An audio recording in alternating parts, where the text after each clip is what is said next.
There's a reason as to why they say the age gap. Like ngamadichwo nego bed malo to ngamadako bedo ma younger than them.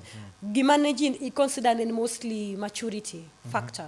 Donge. They say women mature very fast. Very fast. We mature very fast.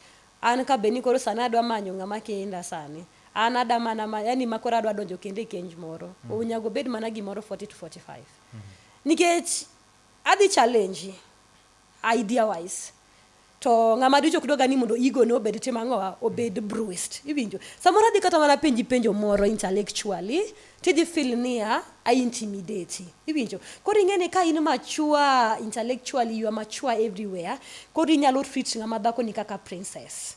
Toka age aduong ni to itinena, it's going to be the other way around. Yes, we can pretend that we love each other. I am older than you, you're younger, and because we love each other, we can be blind to all these other factors. But time tells. After years, you look at boredom has now crawled inside. Now there's boredom. Gimakoro niero nengani yendi kori nanuka koro bedo faded away. Ibinjo gikamani wacho nukande ni iduong ka gikokore ka bedo, that the voices become loud. But if that is your match, if you people can have a constructive conversation together as couples, you believe in each other's values. You do not overstep boundaries marangata.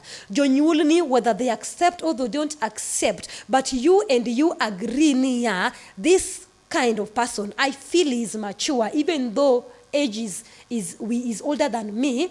I can do what? I can just stay with him. Lord, I kwa greening and okanyal biro ngisini kende a 20-year-old, yet even owning a miram go then 40-year-old woman. I will not be the one to stay with you there. Koro gimido make a decision. Look at all these other factors surrounding this guy. Kako rewe watch age no endo. Ngiye gik moko gigi kaka gi play monde. Weke watch niya ido akendo ngamatin. Mon be sani koro dhine jok madongo kabisa do ngeni age gap ni gubedi moro 5 to 10, lakini gisani tedo ka gidine kata mana double their years. Keje samoro ken 30 idene ka koro dhine 60. En watch maturity mine no wacho ni endi to gi watch finances bende. Ibinjo. Koro there's a reason why ngama dhako biro ni ngama dichwo. Steve ansani kadwa na bed kodi. I said no you are 5 years away from now. I have seen your 5 years. I have seen your 5 years. Manugi ma wise women are doing outside here. Emomi dipenjo ni ya nyako ni nene gi pesa to wuka ginene milimani odio manyo dicho moro nyalenda ni mobet godo. Sama nyako ni ne wuogi janyalenda ni ndi osego 5 years. Where will this man be? Are you seeing? Women are very, very, very calculative. Even with some guy who mpako watu wafai. Embele community, embele society, these people do not rhyme. Lakini isego kwanene anaka bedi Steve ni by 5 years. Steve dibedo no segero kata mana his own media house through the support madwa support egodo ni endi, he will be stable.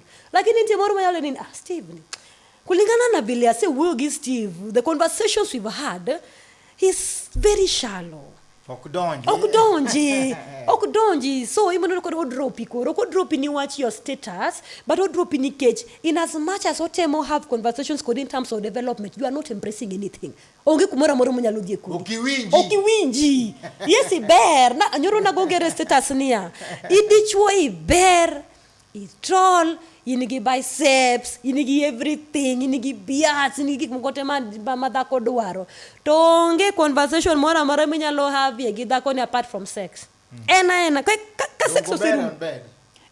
Don't mano kende. No, that is the only thing moberi. That can keep a woman. That is the only thing moberi. Koro kikelo nene, daddy.